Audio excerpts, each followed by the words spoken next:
conocí la Sierra Maestra en mi casa, una vez que él estaba intentando comunicarse con una avioneta amarilla y con una planta, por cierto, amarilla también, que él la había caído a patadas, aquella planta, molesto, soberbio, porque no se podía comunicar.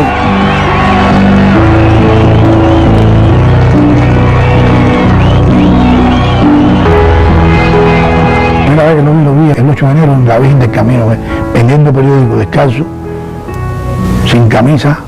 Estando nosotros en el escuadrón de allí de Bayamo, llegó el comandante. Y entonces yo estaba allí en Bayamo, cuando él entra, yo le doy el parte, porque estoy allí a la entrada. Y entonces, bueno, empieza a preguntar quién está al frente del cuartel. Y yo le digo, mira, el sargento, pero el que estaba ahí. ¿Y cómo el sargento? ¿Y tú qué haces aquí?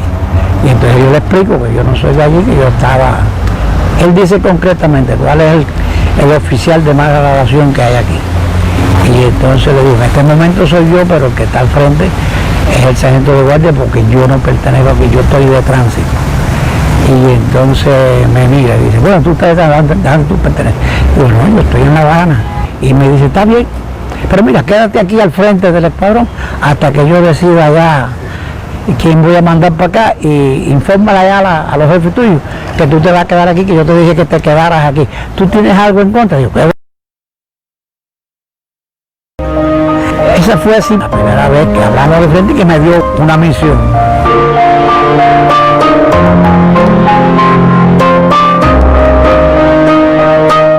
Lo vi por primera vez desde lejos, en el año 59, en que él viajó invitado a Argentina.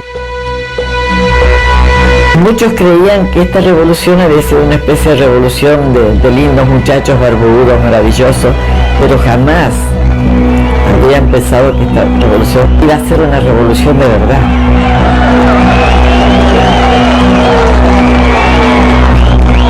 La primera vez que yo lo vi de cerca, así, fue, fíjate, la sensibilidad que él tenía. Girón se da en abril del 61. Ya él había organizado en los jóvenes rebeldes la posibilidad de ir a estudiar aviación, porque la aviación nuestra era muy débil y ya él preveía que el país pudiera ser agredido. Y en un discurso que él dijo en La Habana, el 7 de diciembre de 1960, en la escalinata expresó más o menos así: de estos jóvenes rebeldes que se convertirán en pilotos, ninguno será traidor, porque son revolucionarios, son hijos de la clase obrera. Y así mismo pasó con esa profecía de él, y ningún piloto de los jóvenes rebeldes ha sido traidor. Estando en Pinar del Río, en la granja PR2 de Pinar del Río, Fidel se acercó, él iba conduciendo el vehículo, tenía una argentina periodista sentada al lado de él, y se llevó hasta donde estábamos nosotros. Yo llevaba una pistola 8 milímetros española, que era el regalo de compromiso que me había hecho mi entonces novio, y yo la tenía en la cintura. Y entonces la argentina le llamó la atención, una niña de 15 años con una pistola en el medio del monte alfabetizando, me pide la pistola, y yo con esa ingenuidad de los 15 años saqué la pistola, le quité el peine y se la entregué a la argentina. Pero él está sentado al timón conversando, y cuando se vira ve a la argentina con una pistola en la mano. Y entonces se enoja, pregunta de quién es la pistola, yo digo que es mía, me regaña, yo intento decirle que no tiene el peine, él le estoy mostrando el peine, yo muerta de nervios, te podrás imaginar, y entonces él en ese momento, por supuesto, le quita la pistola a la argentina, me la devuelve. Yo pensé que no me la iban a devolver, juro que lo pensé, pero él me la devuelve y siguió conversando en lo que estaba. Esa es la primera vez que yo tengo un contacto humano directo con Fidel Castro. En Múnich, Cuba obtuvo 22 medallas físicas. En 1972, Cuba supera ampliamente los resultados de la Olimpiada de México en 1968, donde obtuvimos 10 medallas físicas. Físicamente vi a Fidel más o menos relativamente cerca, en persona, en el año 1972, cuando íbamos para los Juegos Olímpicos en Múnich, con 18 años que tenía yo más o menos. En un momento de la conversación, Fidel le pregunta a García Bango, ¿no?, que cuándo íbamos a preparar una Olimpiada en Cuba.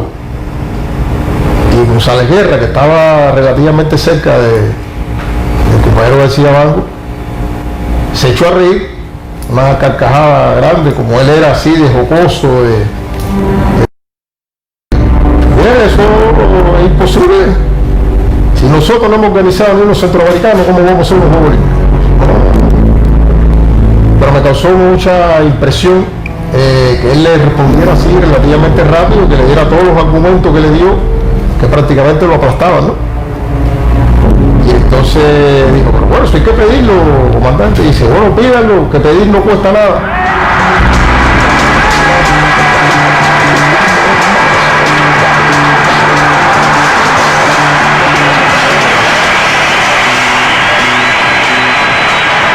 En el caso mío específicamente, fueron mis primeros Juegos Centroamericanos que participé, tenía solo 14 años y fui la más pequeña, o sea, la más joven de toda la delegación cubana, y en esa oportunidad, en esos Juegos, fuimos escoltando la bandera y Estrella Valdés también estuvo con nosotros. Ya de regreso, cuando se hizo esa actividad, que por primera vez vimos al comandante tan de cerquita, se subió en una mesa porque dijo estas palabras, o sea, que hay muchas personas altas y grandes, pero en estos momentos yo voy a estar alto también para poder verlos a todos desde aquí arriba y explicarle todo y felicitarlo de la manera que lo quiero hacer.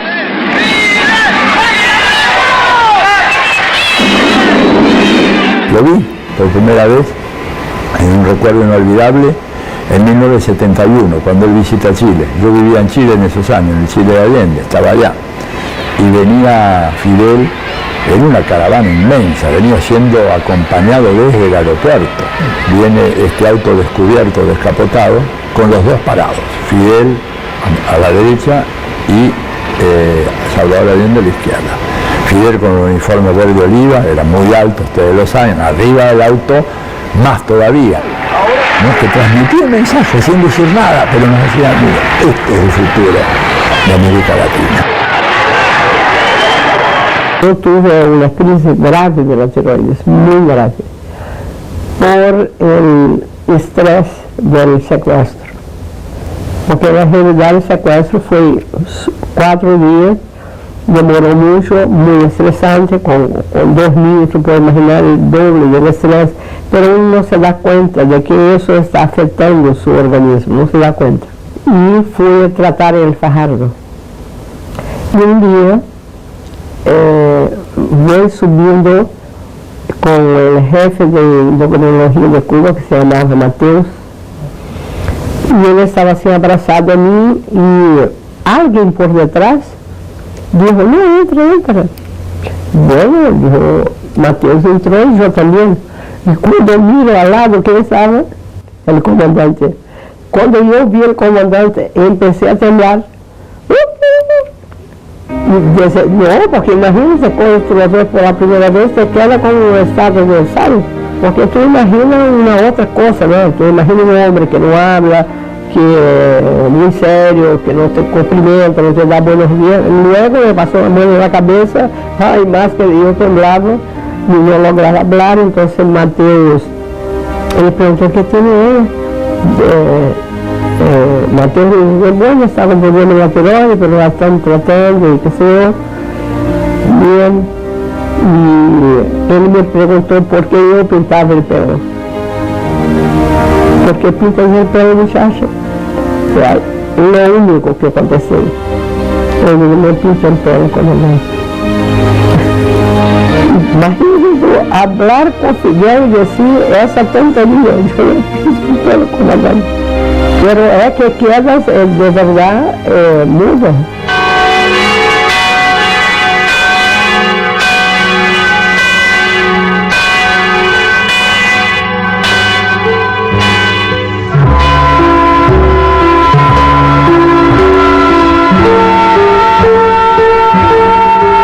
Fui invitado, junto com Lula, a participar do primeiro aniversário da Revolução Sandinista. E quando cheguei aí, em 19 de julho de 80, estava Fidel. E pela manhã, Lula e eu fomos a la praça e miramos a Fidel como assim, uns 10 metros de nós outros, e já quedamos satisfeitos. Bom, mirei Fidel com os olhos. E pela tarde houve uma recepção em um antigo country club de Manágua, e estava Fidel. Queríamos saludá-lo, mas ha sido impossível, porque parecia assim um vaso de miel com hormigas, né, que assaltavam esse vaso aí. Toda a gente queria chegar a Fidel e sacar foto e tomar um autógrafo, não sei que coisa. Bom, eu e Lula nós quedamos aí. Pero por a noite, o padre de Escoto, que era o ministro de Relações Exteriores de Nicarágua, pediu que quedássemos em hotel, que ia nos recorrer para uma cena. E efetivamente, quando nos acercamos à casa, hemos percebido que Fidel ia legar, porque havia demasiadas escoltas aí, guardas e tudo. E aí, um momento, Fidel legou e, muito educadamente, saludou a cada pessoa. Bueno, já quedamos satisfeitos, mirando a mão, bueno, hemos saludado o comandante. E, como Descoto havia levado a nós outros, teríamos que esperá-lo para volver ao hotel. Então, a las 12 da noite, Descoto ligou e disse: Fidel já terminou com os empresários, vocês têm interesse de falar com eles? Sim, claro. E aí entramos e nos quedamos até as 6 da manhã. Então foi uma conversação cujos detalhes está na introdução do livro Fidel e a Religião.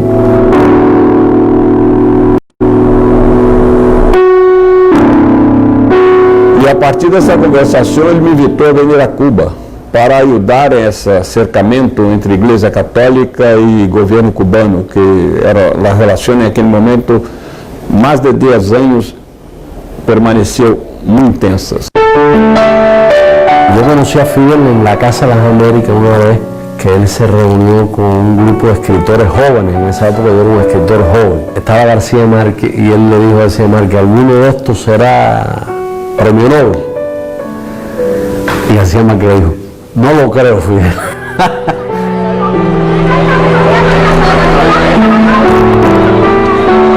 Nosotros nos conocimos de una manera bastante curiosa un 28 de enero de 1990. En una marcha de las antorchas cantamos Sara González y yo, y él decide caminar con los estudiantes y quedarse en el concierto que ya estaba terminando. Y yo lo he visto en la televisión, pero sí, en persona sí y ese abrazo que llevas años guardando, yo traté de apretarlo, y un compañero de escolta que estaba al lado me agarró las muñecas y me lastimó. Me lastimó la muñeca. Y yo me quedé así entonces con las manos así porque me dolía. Es verdad que yo iba a darle un abrazo tremendo. Y él me dice: ¿qué te pasa? Digo yo, le hago así como con las manos. Él se vira, ve al compañero de la escolta y me dice: dame un abrazo, coño. Es la palabra, la primera vez que lo oí decir una mala palabra. El comandante no decía mala palabra. Los primeros anticuerpos monoclonales se hicieron en el Instituto de Oncología, en los años 80. Y en el año 89, Fidel se apareció allí en un laboratorio. Y se sentó en una banqueta como esta. ¿Sí? Una banqueta de laboratorio, rodeado de los frascos del laboratorio. Es decir, no era un teatro, es una banqueta de laboratorio. Y empezó a intercambiar con los científicos y a preguntar qué cosas son los anticuerpos, cómo se hace, ¿no? Y de ahí salió la idea de crear este centro. Él preguntó: bueno, ¿y qué hace falta aquí ahora? ¿Cómo podemos apoyar? Y él empezó a desplegar ahí la idea de hacer un centro que tuviera laboratorio científico y tuviera fábricas. Hay un momento de que él pregunta: bueno, ¿y estos anticuerpos para tratar enfermedades? ¿Cuál es la empresa que más produce en el mundo? Entonces un compañero le da el dato, ¿no? Y él se viene para Cuba y dice: ¿y ustedes no piensan compartir con esa gente? Me encanta la fresa.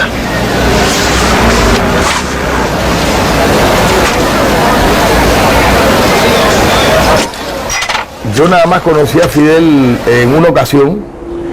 Fue el estreno de Fresa y Chocolate, cuando en el Festival de Cine del año 93, normalmente siempre en aquella época se estrenaba en el Festival de Cine al principio y al final había una comida en el Palacio de la Revolución que Fidel invitaba, que era una de las grandes atracciones del festival, porque todos los cineastas latinoamericanos del mundo venían a encontrarse con Fidel. O sea, eso era realmente la primera motivación que tenía la gente. Oye, vas a Cuba, si vas al festival, te vas a encontrar con Fidel y puedes hablar con Fidel.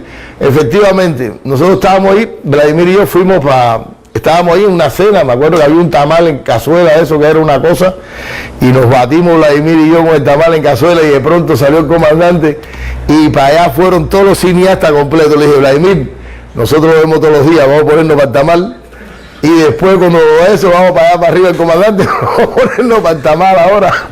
Y empezamos a darnos el tamal. Enseguida lo rodearon a Fidel, todos los cineastas, y él conversaba con todo el mundo y entonces me dice, bueno, vamos a hacer un brindis, y me dice, ¿con quién tú quieres brindar? Y yo le hago el chiste de la película que hace Diego y le digo, con la bebida del enemigo. ¿Me aceptas un brindis con la bebida del enemigo? Se quedó así y San Alfredo Guevara, eso es un gas de la película, comandante, un gas de la película. Dice, no, el Habana Club es muy buena, el Habana Club es muy buena. Y entonces empezó ahí a hablar del Habana Club y después me dijo, bueno, por fin, ¿qué vas a tomar? Y digo, no, con Habana Club. Y así brindamos por la película y ese fue el encuentro que tuvimos nosotros con Fidel.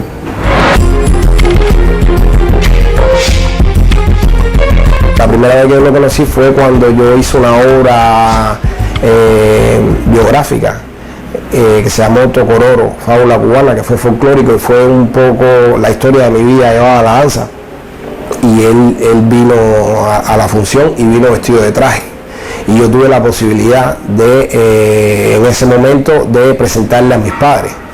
Y el viejo mío es fan fidelista número 1 y yo me acuerdo en esa época, en ese momento, ellos tuvieron un diálogo y mi papá le comentó cómo él era el Mesías, que habían habido 3 personajes, él era José Martí y que él era el Mesías llevado, y tuvieron una conversación y entonces Fidel le dijo, viejo, usted sabe mucho, yo voy a ir a la casa de usted porque esta conversación tenemos que seguirla.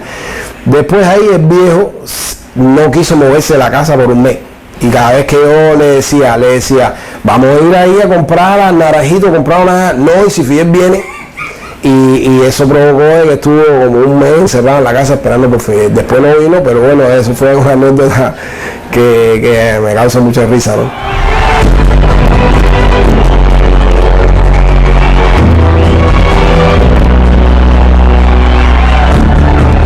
Se gestó una primera mesa redonda para darle información al pueblo sobre lo que había sucedido con este niño. Comienza la estrategia de traer al niño para Cuba. Yo tenía una abuela que tenía 105 años, que ella falleció, pero era muy fidelista, y ella a todas las personas le pedía si tenía alguna foto con Fidel. Y las personas le regalaban a mi abuela fotos de esas personas con Fidel. Yo una vez la llevé al ortopédico y yo a Juan Torena y le dijo a Juan Torena, yo tengo 100 años, yo he corrido más que tú tienes alguna foto con Fidel que tú me regales? Y Juan Torena decía, pues sí, abuela, yo le voy a llevar la foto, y Juan Torena vino y le trajo la foto. Y así todas las personas que habían tenido una foto con Fidel, mi abuela tenía en la pared esas personas con las fotos con Fidel.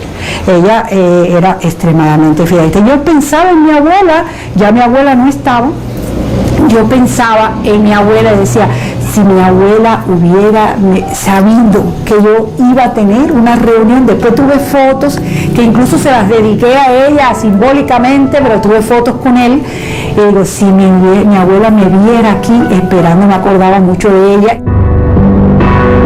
Para mí era el gigante de 7 leguas. Él entró con sus pasos, daba la mano, te miraba así con una cara, así como como que esa mirada llegaba más adentro, no era una mirada social, no era, él te miraba a los ojos así, a todos y cada uno de nosotros él le dio la mano, y yo sentí que él me aprieta la mano, él aprieta la mano cuando tú le dabas la mano, y yo lo miré a los ojos también. Ahí hubo el primer encuentro con él. Hizo así y miró a cada uno, y cada uno le dijo lo que creía en función de eso. Entonces, bueno, esto lo vamos a hablar en una mesa redonda mañana a las 9 de la noche. Hay que ser muy preciso, muy conciso, muy conceso. Él nos comprometió tanto y nos pidió tanto y fue tan cálido aquello, y que tienen que hacerlo bien, y después vamos a analizar que estábamos realmente muy comprometidos con aquella primera mesa redonda. Después entonces nos reunimos con él, y esa cena terminó en desayuno.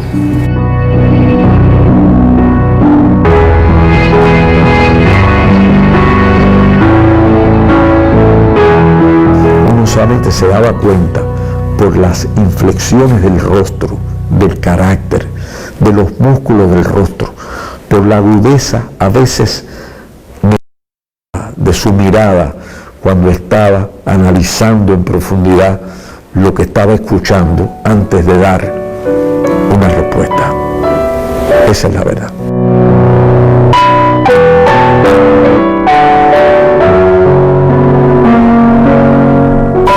Nosotros estábamos ahí y junto con él escuchaba, daba ideas de todos los que iban a hablar al otro día, y cuando llega a mí, lo bueno, comandante, yo no he terminado, quiero leerle lo que tengo elaborado hasta ahora, ¿no? Dice, bueno, y le digo, basta ya de ley de ajuste que busca las distorsiones, las muertes, las agresiones, pero me falta ese verso, porque tengo lo otro de abajo, y aunque a ellos no les guste, basta ya de hegemonismo, basta ya de imperialismo, basta ya de falsedad, porque esta humanidad ha hecho andar desde aquí mismo, pero me falta el puente, no encuentro la rima para el puente.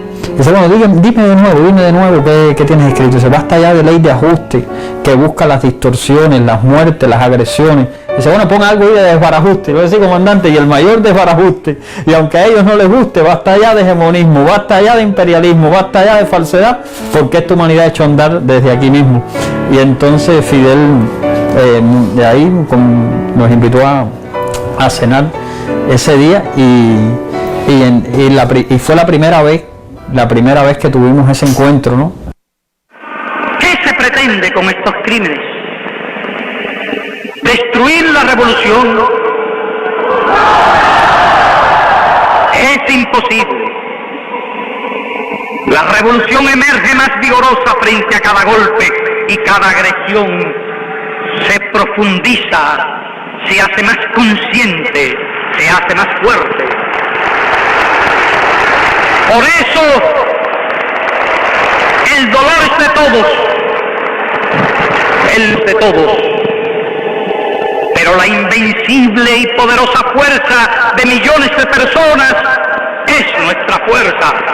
Y cuando empezó la bomba en Cuba de aviación, que fue muy complicado, las dos tripulaciones habían aprendido portugués conmigo. En aquel discurso, Fidel terminó el discurso diciendo, cuando el pueblo de México y vivir llora, la injusticia tembla. No podemos decir que el dolor se comparte, el dolor se multiplica. Y cuando yo llegué a la escuela de Marcelo chiquitico, tenía 36 años o 5 para 6, me dijo, ¿viste lo que dijo el comandante? Ya sabía la frase de... Millones de cubanos lloramos hoy junto a los seres queridos de las víctimas del abominable crimen. No, yo nunca más en la vida vi una frase tan maravillosa, tan que realmente describe la injusticia del mundo. Y cuando un pueblo enérgico y viril llora, la injusticia tiembla. En cuanto a Fidel, pero soy testigo personal de su respeto a la fe de los demás. yo nunca le oculté la mía.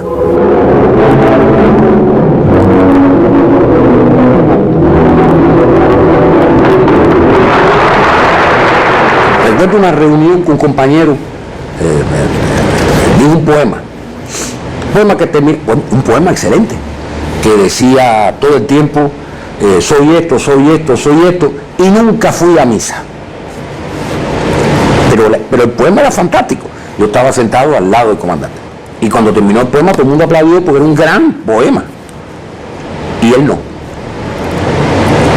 Y cuando él no aplaudió, todo el mundo empezó a bajar el aplauso. Y dice, este poeta le dice a él, también amigo de él, lo quería mucho, le dice, no le gustó. Y yo le digo, comandante, a mí me encantó. Le digo yo bajito, me lo digo, a mí, dice él, déjame a mí. Y de pronto dice, esos poemas son divisivos. No siempre podemos contar con católicos permisivos y tolerantes como Amaury. Por tanto, esos poemas no se dicen más aquí. Poemas contra la iglesia. Y yo me quedé, y yo volví otra vez y lo digo, y le dije, el poema está buenísimo. Dice, sí, pero el mensaje del poema no.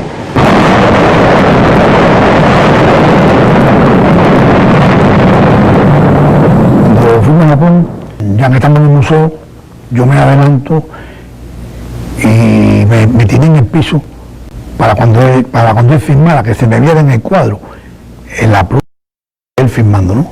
Y él escribe, y ya cuando termina, yo desde el piso le digo, comandante, ¿usted puede leer lo que escribió? Y me respondió así, que no jamás vuelva a suceder. De momento yo me quedé así, y yo pienso que es que yo lo había. Y entonces me repitió, no, ese mira.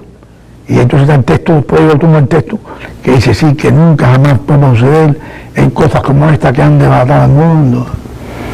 Eso fue Hiroshima. Había estado aquí Kofi Annan y Fidel, que le importaba todo, estaba hablando del hambre en África y cómo resolverlo del hambre. Veo que Kofi Annan se unió, eran las 5 de la mañana, y el comandante siguió hablando, intérprete. Me acerco y le digo en el oído, el señor Kofi se durmió. Y él me dice, ya lo vi, pero yo se lo cuento al intérprete y el intérprete se lo cuenta mañana. O sea, tenía esas cosas. Ese también era Fidel. Fino sentido del humor, muy gracioso. Tenía siempre como un alma de niño.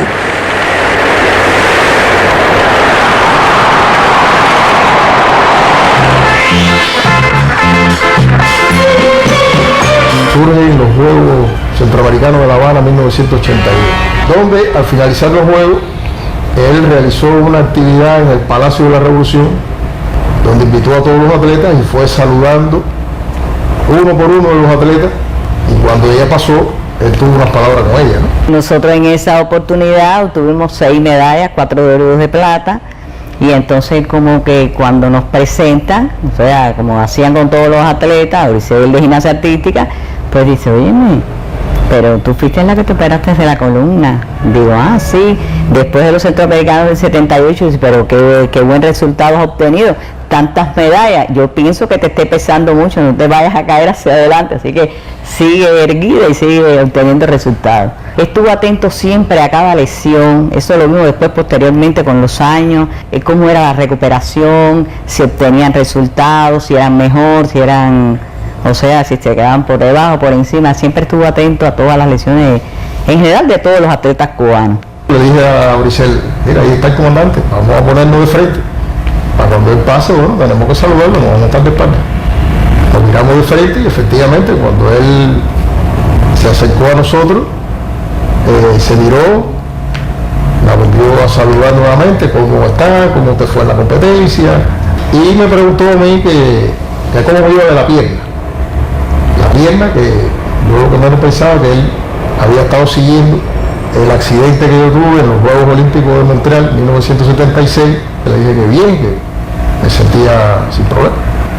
Y ya cuando él se iba a retirar, le dijimos, bueno, mire comandante, nosotros somos novios, y nosotros pensamos casarnos el 29 de agosto. Y él, sí, se interesó, bueno, y se van a casar, no me diga. ¿Y cómo es eso? ¿Hay algún problema para el casamiento? No hay ningún problema. Me imagino que él, más inteligente que nosotros, estaría pensando, si hay problema para el casamiento, uno es blanco, el otro es negro, a lo mejor hay algún problema, ¿hay problema con el matrimonio? No hay problema, eso no tiene problema. David, yo tengo interés especial en ir a esa boda.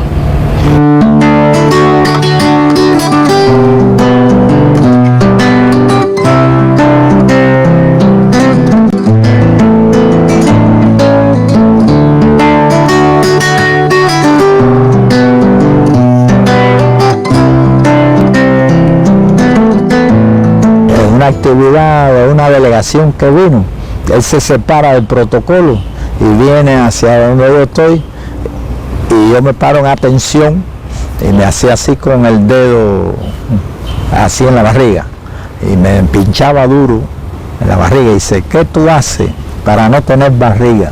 Tú eres el único general que no tiene barriga. Y me pinchaba duro y yo no sabía qué decirle. Bueno, lo único que me decirle, comandante, mucho ejercicio y dieta, y se hace muy bien. Hasta en eso se fijaba, en el aspecto físico. No le gustaba tampoco ver la gente barrigona, ¿no?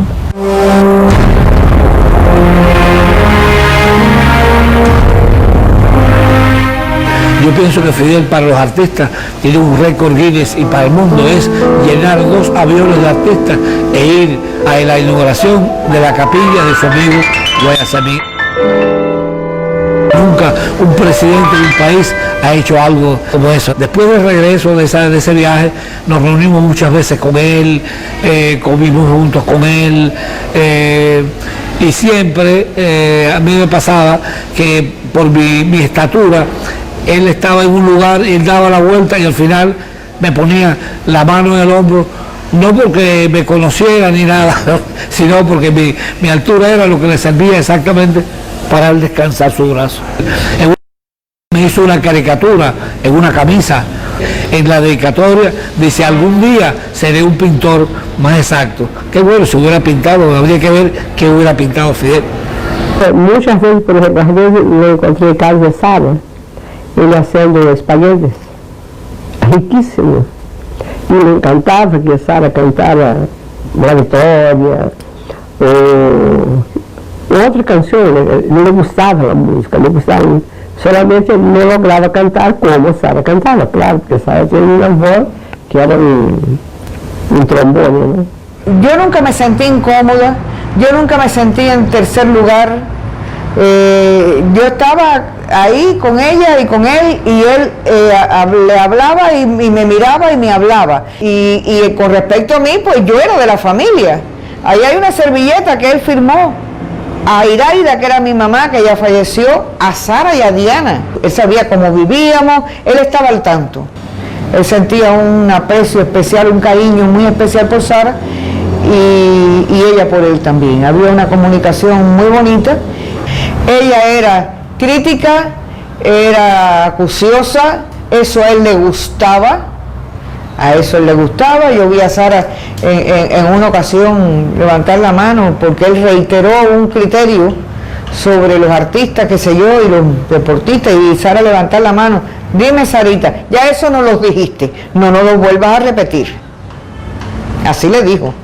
Y él se sonrió, a la hora de despedirse fue para donde ella estaba, la abrazó, la acarició y le dijo, no te pongas brava conmigo. No te pongas brava conmigo. Era muy caballeroso, muy amoroso. Yo creo que él agradecía que yo fuera franco y fuera transparente, pero yo no he conocido a nadie, iba a decir poca gente, a nadie que tuviera esa memoria extraordinaria para los datos y la intuición para saber. A Fidel tú no le podías dar un dato falso. Fíjate, los que se atrevían, él inmediatamente los cogía en la trampa, porque Fidel sabía cuando un dato tenía lógica. Claro, Él no inventa ninguna pregunta ni nada, ni corrige una sola pregunta, porque tenía un comportamiento ético muy excepcional. Lo digo como lo dicen todos los testigos que lo han frecuentado. Y yo no quiero ver las preguntas, tú me haces la pregunta que tú quieras. Y en ningún caso Fidel me dijo, mira, hay temas que no vamos a abordar, que no me interesan, no sé, el racismo en Cuba, no sé, los presos políticos en Cuba, no sé, lo abordó, todos esos temas están en el libro, y así salió, y fue siempre muy honesto.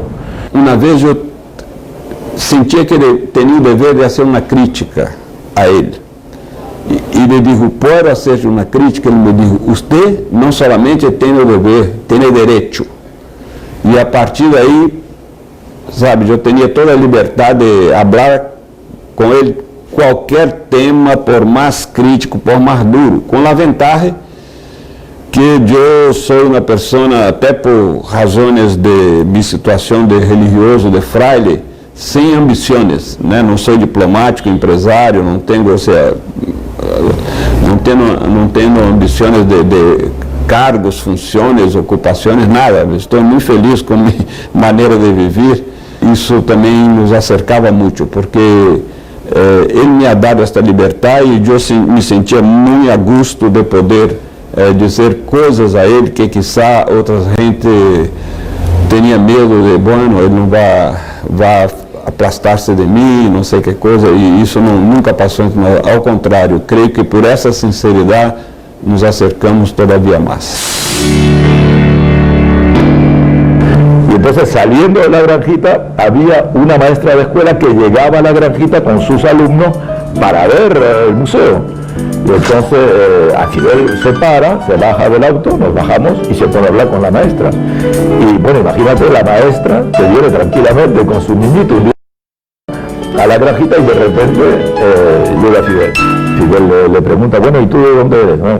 ¿Y cuántos alumnos tienes? ¿Y cuántas horas tú trabajas? ¿Y dónde tú vives? ¿Cómo te desplazas? ¿Y el autobús? ¿Y esto funciona? ¿Y qué tú comes? ¿Y qué comen los niños?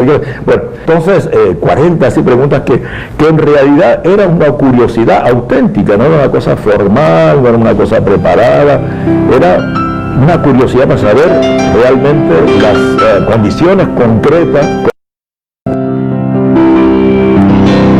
Yo estuve una noche entrenando a Pedro Juan, yo haciendo como de Fidel, y él contestando, ¿cuántos miembros hay? ¿Cuántos son hombres? ¿Cuántos son mujeres? ¿Dónde? ¿Qué por provincia? Pedro Juan estaba, era una espada. Lo entrené ahí y llegamos al encuentro con Fidel. Y la primera pregunta que hace Fidel es cuántos metros cuadrados tenía la sede de la UNED ahí de 17H. Y la respuesta de Pedro Juan le dio tanta risa a Fidel, porque fue una respuesta absurda, porque dice Fidel, pero si aquí hay más de esos, no sé cuántos metros cuadrados, dijo 200, 300 metros cuadrados, era ridícula era como si viviéramos en un closet. Y Fidel se murió de risa con eso. Pero es que Fidel siempre, por eso yo nunca intenté responder las preguntas a Fidel, que además era socrático. Él nunca se interesaba por un tema de manera superficial, se interesaba a fondo. Que Fidel tenía la visión planetaria de las cuestiones. Y a veces uno tenía una visión demasiado local y personal del acontecer de las cosas. Él decía, por ejemplo, que yo era como el padre de las casas. ¿Por qué decía esto? Porque en temas de la historia de Cuba, de salvar, o de, no de justificar, pero sí de explicar algunas cuestiones. Él me dio la oportunidad de pensar que a veces el padre de las casas era él, porque independientemente de su inflexibilidad frente a temas de principio y frente a la defensa de Cuba y de la revolución, de la cual etapa el principal protagonista, una serie de acontecimientos históricos demostraban que había tratado hasta el último momento de salvar. ¿Qué pasa, Espinosa? ¿Hay algún problema? La gente, Marino. La gente que es muy buena. Te enseñamos, pero coño, no hay tiempo, Marino. Yo no te leí el cable del comandante en jefe. La cosa es ya.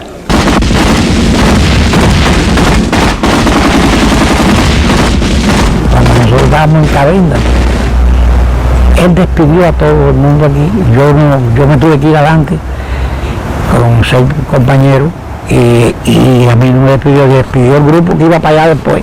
Y entonces él me mandó un papelito y desde aquí me dijo, ponte en tal lugar a tal cosa, como siempre era él, y era verdad que era así.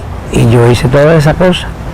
Lo que pasa es que después vino el ataque de Mobutu y yo me fui antes y empezaba, no me fui donde me decía, porque me dijo la dirección principal era esa, me la duda de aquí, todo eso, y por ahí es posible, te va a atacar Mobutu por ahí, toma medida. Y entonces después en ese papelito atacaron por ahí, pero yo me había fortificado y todo.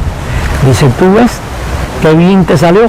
Digo, sí, fue todo lo que usted me dijo. Dice, sí, pero te hiciste hueco y te metiste abajo hueco, porque tú estabas ahí y sabías que había que hacerlo y salió muy bien la cosa.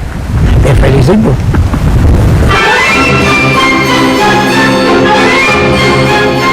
Algunos líderes en el mundo suelen ser distantes a su pueblo, pero no, él era querido, era asequible, él era de esas personas que tocabas, que sentías esa vibra.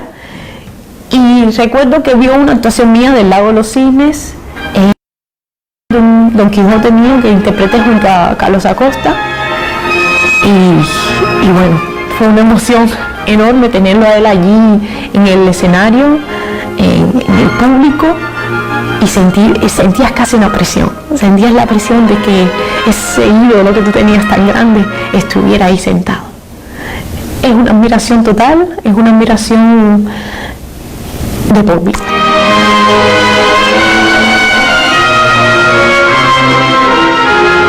Nos da mucho estímulo que el presidente de una nación quiera venir a un show de ballet, a un espectáculo de ballet. Eso no sucede mucho. Por ejemplo, yo en los países que he estado nunca me he tropezado en ningún show de ballet o el presidente de una nación. Y precisamente en esa conversación que tuvimos, una de las cosas que más se discutió fue de cómo masificar el ballet en Cuba, de cómo organizar autobuses y autobuses, porque casi que eran 3.000 niños estudiantes que querían, o sea, que captaron en diferentes ciudades de La Habana para que estudiaran ballet. Entonces te podrás imaginar qué organización, qué apoyo tenía que tener el Estado, de cómo configurar aquellos autobuses con el petróleo necesario para la búsqueda de cada niño en cada punto. Yo creo que fue el momento que más masivo fue el ballet en Cuba. Me gustaba aprender. Si preguntaba por cosas específicas en la danza, me gustaba saber por qué el ballet era trascendental, por qué cosa es ese paso, cómo levantan a las mujeres con una mano. Y entonces es muy carismático, el carisma que todo el mundo conoce, convoca a mucha gente a su alrededor. O sea, él se acercó mucho, él siempre desde un inicio el ballet lo apoyó y sintió esa necesidad desde la cultura de cómo el cubano necesita enriquecerse culturalmente, porque eso enriquece el ser humano, eso enriquece la calidad de pensamiento que pueda tener un ser humano. Ay, comandante, yo, por ejemplo, ¿con qué sueña usted? Entonces él se da vuelta y me pregunta, ¿y con qué sueñas tú? Y digo yo, no se lo puedo decir porque me sacan del Consejo de Estado. Le causó una gracia la respuesta.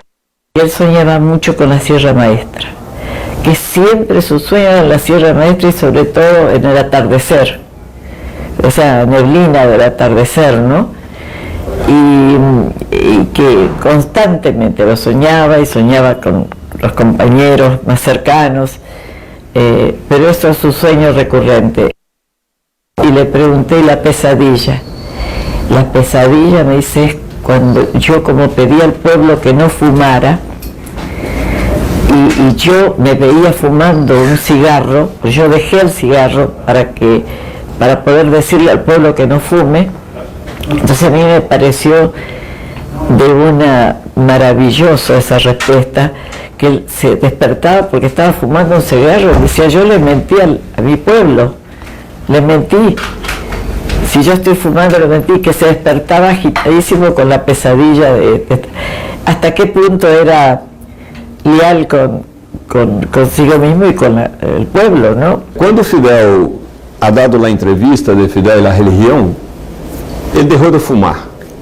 Pero antes de deixar de fumar, me passou o gosto por los tabacos. E quando terminamos de almoçar, você não vai fumar tu tabaco? Não, Fidel, de nenhuma maneira, porque está todo cerrado, áreas, tem medicina.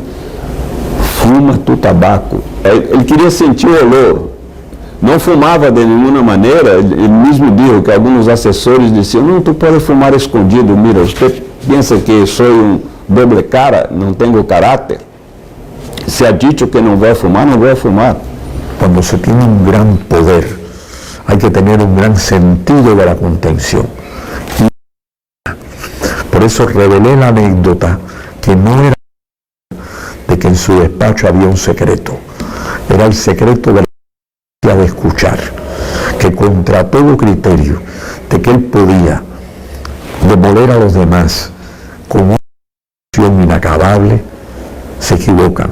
Él tenía también una capacidad de escuchar y de compensar.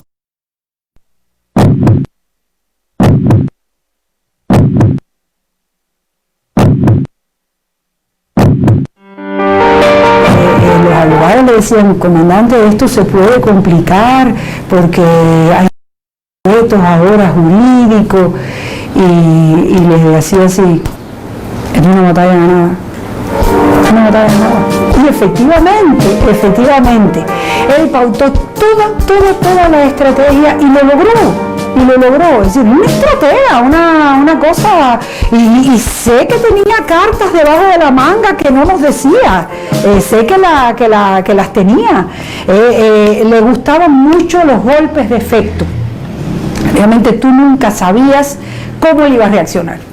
Es una persona que no era previsible, o sea, nunca sabías por dónde iba a salir, cómo iba a reaccionar. Cuando terminaba una mesa, lo mismo se iba rápido, que se quedaba conversando con nosotros hasta las 12 de la noche, allí mismo en el estudio. Mi esposo me decía, ¿a qué hora llega? No sé, porque con Fidel tú nunca sabes. Yo sentí siempre un espíritu humanista en todo y cada una de las cosas, aunque en el proceder a veces pues teníamos tensiones. Verlo disgustado, verlo entenebrecido, era peor que asistir al huracán. Esa es la verdad. Todo lo demás es metafórico. Era un hombre el cual no soy yo quien para venir a apuntar ahora cualquier defecto de su carácter.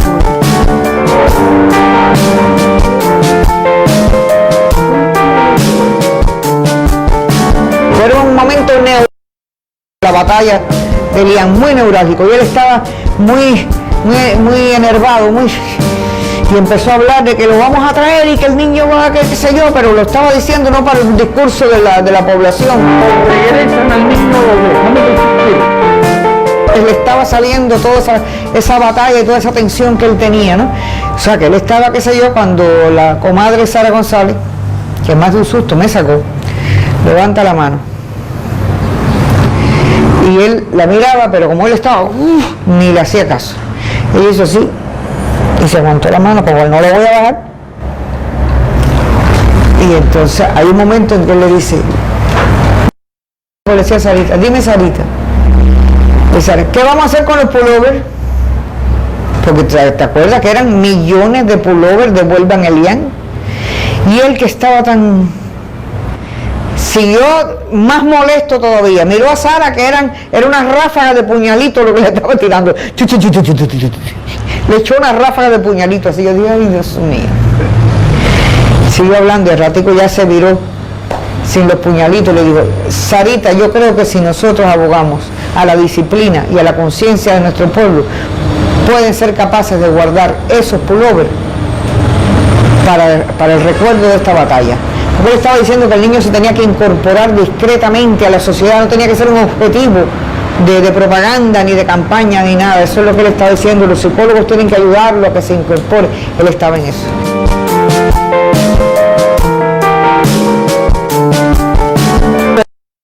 mirando la televisión, cuando el avión, no te puedo decir, no te puedo explicar. Ahí sí lo besamos, lo cogimos, lo abrazamos, lo tocamos, lo atrujamos. Aquello fue una experiencia realmente muy emocionante.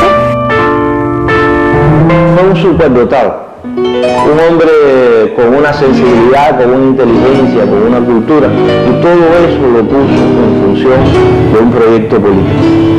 También fue un hombre muy suertudo. Tuvo una suerte también tremenda.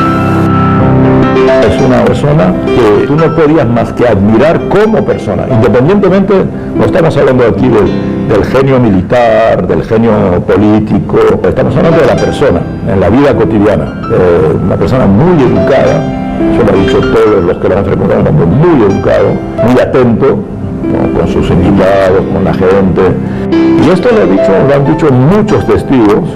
Pueden estar de acuerdo con Fidel políticamente o no estar de acuerdo, pero considerar que era un hombre para el que la rectitud moral era fundamental. Muchas veces cuando yo venía a La Habana, me llamaba a su oficina por la tarde, no para tratar algún tema, no, queda ahí, va a ver estas revistas o no sé qué, cuando yo voy aquí a trabajar. Después, bueno, vamos a salir, vamos a visitar a una persona que de fuera que está aquí, quiere presentarte, o vamos a casa de Chome, hay una cena.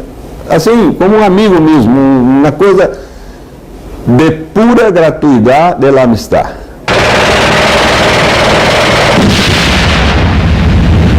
Un pulmón traumático y 13 fracturas. Dentro de ellas 8 costillas fracturadas que me pinchaban el pulmón y se me iba alojando la sangre y humor y eso ahí en el pulmón, y tuve un pulmón traumático que era lo que más me iba a matar.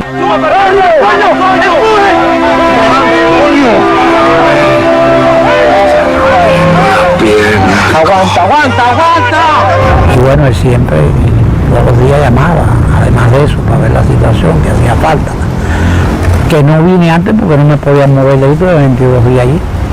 Y después, bueno, ya cuando ya se vio que no había peligro, me trasladaron para acá. Pero él fue de los primeros en llegar ahí a Naval a verme y a saludarme y a ver la situación que estaba. Y como siempre, eso ayudó muchísimo a curar. Eso curó tanto como los médicos que estaban tratándome. Yo creo que lo más importante que a mí me sucedió en mi vida, tuviera ese reconocimiento cariñoso, que me tratara como una amiga. Me decía, alguna vez me dijo, ¿y tú con esos ojos? ¿Qué habrá pasado? yo me reía mucho. La mejor cosa que me puede pasar en el mundo es poder sentarme a hablar con ese señor, con ese revolucionario, con ese ser humano. Incluso una vez le dijeron, pero dicen que usted dirige un régimen totalitario. Y él dijo, dicen eso, será porque tenemos casi la totalidad de la población a favor nuestro. A 90 millas de Estados Unidos, hacer ese enorme desafío que fue llevar adelante la Revolución Cubana, habla de un personaje absolutamente excepcional. Fidel, siendo un hombre de las humanidades, de la historia, un gran lector de literatura, de historia, un gran intelectual, escribía como los dioses. Fidel era un gran intelectual. Al mismo tiempo, tenía una facilidad para determinado mundo práctico. Él combinaba eso, combinaba lo estratégico y lo táctico, como nadie. Y entonces Fidel era eso, que al mismo tiempo que era aquel hombre que enfrentaba a los Estados Unidos, que había ganado el Girón con su fuerza, con su garra, que no desistía, que trabajaba hasta la hora que fuera, que era incansable, era un hombre de una dulzura, de una ternura muy grande. Fidel era un hombre, siempre lo he dicho, divinizarlo es reducir la excepcionalidad de su carácter y de su personalidad. Fue un ser humano superior en el sentido que cultivó su inteligencia por la lectura, por la reflexión, pero era un carácter. Lo tengo en el mejor lugar de mi intelecto y de mi afecto. Yo se lo dije a él, esta canción se parece a usted, gobernante. ¿Y qué le respondió? No, se echó a reír. Para no hacer de mí con pedazos, para salvarme entre muñecos e impares, para hacerme lugar en su parnaso, para darme un concito en sus altares. Me vienen a convidar a arrepentirme, me vienen a convidar a que no pierda, me vienen a convidar a definirme, me vienen a convidar a tanta mierda. Yo no sé lo que es el destino,